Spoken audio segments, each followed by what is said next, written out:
And welcome to Perspectives with Catherine Toon. And I'm going to talk today about something that is so crucial, skill set, a mindset, so that you can live your life more fulfilled and avoid burnout. And so we're going to talk about guarding your resources. Number one that I want to make clear is that actually this is you have a right to guard your resources. Some people kind of learn, like when you sort of this false Christianity, that in order to be Christ-like, you have to be available to people all the time, and that you don't have no as an option. On the other, keeping from the other ditch, we also have to learn that we are called to contribute, that my resources aren't just for me. And so we need a balance. Once again, we're trying to keep from operating in different ditches. So, what does that look like in a godly way? Well, to kind of address the first kind of ditch that we can fall into, where you feel like, well, I'm just here to serve and I have to be available all the time. Well, we have to understand there's only one God. And he's not you. You're one with him. You look just like him, but you are not God. And so, which means you do not have unlimited resources. You have access to unlimited resources, but we're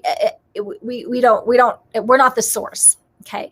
So we kind of need to get out of our head that I have to be the source. And sometimes people can fall in that ditch when they actually have a need to be needed. And this is a codependent state. If I need to be needed in order to prop up my identity, prop up my sense of value, then I need to be needed. So which means I have to be available all the time. Well, that will lead to burnout. That's like a sure recipe. So there's that ditch. And to address that ditch, even Jesus, when he was in the flesh, he had times when he wasn't ministering. So, which he was one with the Father, and he would leave the lepers and the demonized and the cripple and the lame and all the mass of people. He said, you will always have the poor with you. Well, we have the sick, we have all this stuff and all these people that are desperate. And he had to pull back and say, catch you later. I'm going to go spend time with my Father. And then keep in mind, he was also training his 12 and then his 70, right, to lay hands on the sick and go out 2 by 2 and minister. So it wasn't all about, I'm the source, I'll whatever. And so he actually had to know. He had times when he didn't minister, and it kind of ticked people off, like, where are you heading? You have to set up your kingdom now. And he was like, no, I don't. I know what I hear from my Father. And so that's a godly representation of guarding your resources and recognizing that, he was only doing what he saw the Father doing. He was a son being led by the Spirit. Well, I got news for you. You're a son and daughter to be led by the Spirit. And that doesn't mean I'm available all times. I'm it. It's also very prideful to think like you're the only one that can, do whatever. Okay. God has set up the body to minister to the body. And there are times when, man, you are the one that God is calling you to do that. And there's times when you step back and say, well, he's calling someone else to do that.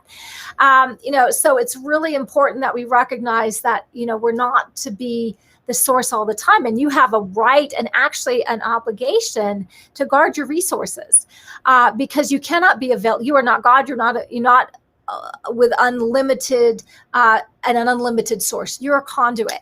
And you get tired, and you have lots of different places to minister to your family, to your whatever. You can make the list as well as I can, better than I can. So that's really important that that's a godly thing to have a no. It's also a godly thing to have a yes. I mean, sometimes you need to quit worrying about just me and my 4 and no more, and really minister to other people. Now, who determines that? Who determines where you minister, what you're supposed to give out, when you're supposed to give out? Let me think. Oh, yeah, it's God. The sons of God, the daughters of God are led by the Spirit of God. And so, and it's not a one size fits all. So maybe he's leading you one day to minister here. And then the next day he's like, no, we're going to minister over here. Or maybe we're just going to receive and get refreshed and get replenished. And so, which means it's not a formula. And just because God called you to give money to this worthy cause doesn't mean that everyone who hits you up for money and it's a worthy cause that you're supposed to be that. Now, it doesn't mean you're not supposed to be that. Guess who decides? God gets to do that. That's why we need to cultivate the intimacy with God. So we're actually led. We give where we're supposed to give, and we say no where we're supposed to say no. Your yes and your no are really important, and those should be generated from a place of, I know what I know what I'm called to do. I know that I'm not called to do. I don't know why I'm not called to do that, but I'm just not called to do that, so I'm not going to do it. And that you can say no to people. It's really important that you do that. That's a godly thing. Now, sometimes people will not like your no. And sorry you feel that way. And let me just say, you rehearse that. When you have a no and they're mad at you, but blah, blah, blah, blah. Well, I'm sorry you feel that way. You don't have to explain yourself. You don't have to justify yourself. You don't have to give 10 reasons why it was okay for you to say no. You can just say, I'm really not feeling led to do that, or I have other commitments and I can't extend myself here. And blah, blah, blah, all the accusations. Well, I'm sorry you feel that way. Yeah, but if you were really a Christian, my last pastor did this. Well, I'm sorry you feel that way. Right. And then you just stand, and after a while, they're just like, well, there's nothing they can say, because you're saying, I genuinely am sorry you feel upset, but I can't do what I'm not being led to do.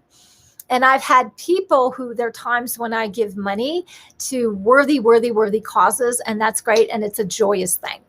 And there are times like there's this worthy cause and they're asking me for money, and I'm like, I'm not feeling led. I don't know why. And I've been accused of being all sorts of unlovely things for saying no, but I can't say yes if I don't have a no. My yes is not a valid yes if I don't have a valid no.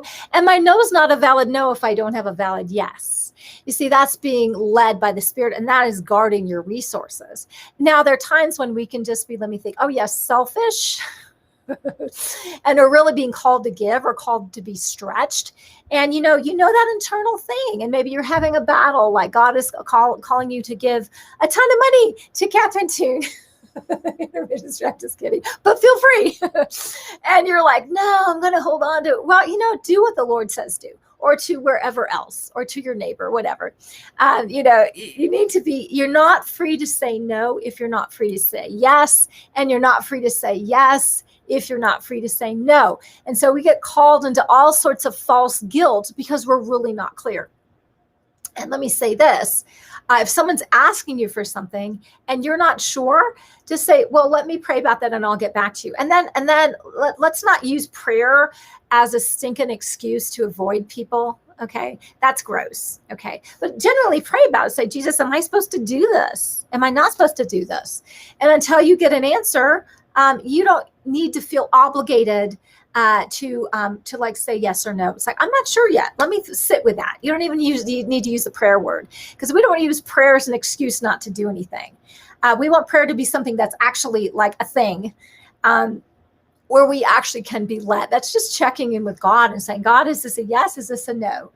And then also checking in with yourself, because sometimes, what you're sensing inside is really how God is leading you. But if there's so much noise out here, you have a really hard time hearing what's going on inside. And God will speak from the inside out. God will lead you from the inside out. And that's ultimately what we're responsible for. And not to be led by guilt, not to be led by a need to be needed, not to be led by having to be the expert, not to be led because I don't want to hurt your feelings, although we don't want to hurt people's feelings, not to be led because I'm going to disappoint your expectations. And this leads me into another thing in terms of guarding your resources. And that is setting expectations about what you can do and what you can't do, and sometimes what you're willing to do. I could do this, but I'm not willing to do this because this is not what I'm called to do, right? And to be solid in that. It's like, well, I can't pray with everybody who asks me to pray all the time. Sometimes I just can't do that. I've got other things that God's calling me to do. I've got family stuff. I've got stuff I need to do for me. Maybe I just need to rest, whatever that is. So I can't set up the expectation that every time you need me, I'm going to be there to hold your hand and pray. I'm just not. And it's helpful to set up that expectation before. And this is what I can do. This is what I can't do. This is what I'm willing to do. Because sometimes what happens if you say, I can't do that, they'll say, well, yes, you can. You can do blah, blah, blah, blah, blah. Well, and you can just basically, I mean, a more honest thing is that this is what I'm willing to do. And this is what I'm not willing to do. And that takes a little bit more kahunas, right? It's more honest, but it's basically, if you're not willing, you're not willing. And you may have to get some pushback because, well, yeah, blah, blah, blah, blah, blah, blah. Well, I'm sorry you feel that way. Well, blah, blah, blah, blah, blah, blah, blah. Well, I'm sorry you feel that way. Well, blah, blah, blah, blah, blah, blah, blah. You always, I'm sorry you feel that way.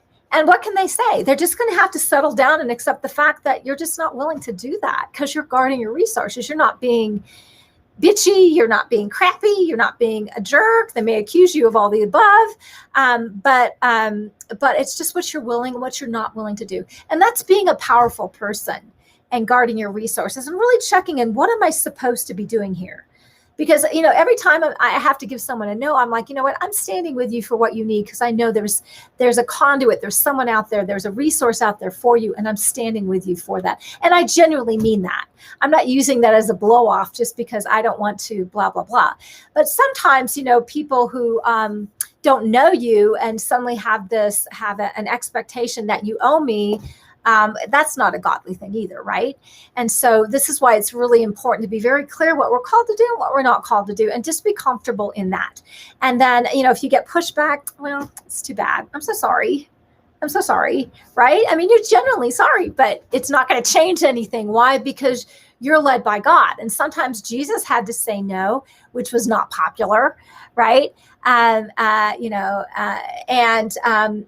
Because he was doing what he saw the Father doing. So that means, wow, I'm not going to do this right now because I'm not going to hop to it right now, Lazarus, even though you're on your sick bed, because I'm not seeing the Father do that. That's not what I'm not being led in the Spirit for that. I don't know why.